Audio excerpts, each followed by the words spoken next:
ওকে। আসসালামু আলাইকুম। সৌদি আরব যাবো, এটা হচ্ছে নারকেলের চিরা, এটা নিয়ে যাব, দেশীয় পদ্ধতিতে বানানো হয়েছে। আর আমাদের কাল্লু মিয়া ফুফাতো ভাই এই তিলের নাড়ু বানাই দিছে, সাথে আবার নারকেলের টপটি পিঠা।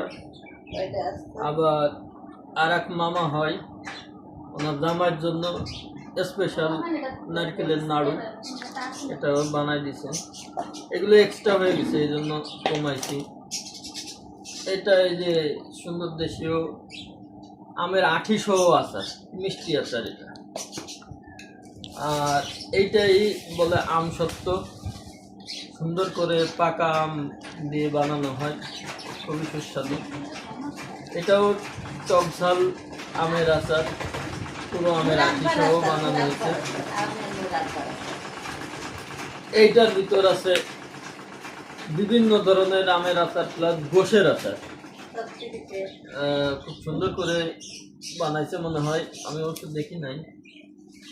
এইটাও আমের আচার, এইটা নিয়ে যাচ্ছি সবার জন্য।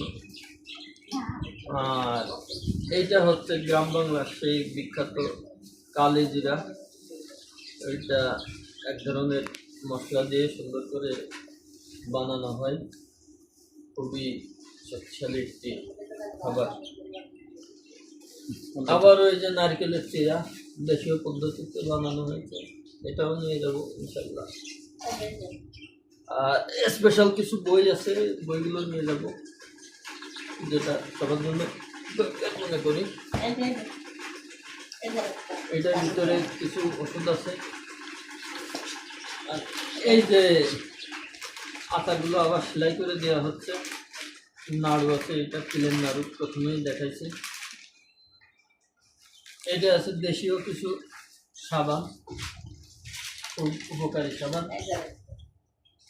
এটার ভিতরে দেশীয় তক্তি পিঠা, যেটা নারকেল দিয়ে বানানো হয়েছে, ভিতরে আবার তেজপাতাও দেওয়া আছে, খুবই সুস্বাদু, বেশি বড় হয়ে গেছে। আর এই যে বিভিন্ন আইটেমের আছে, মোটামুটি 15-20 আইটেম।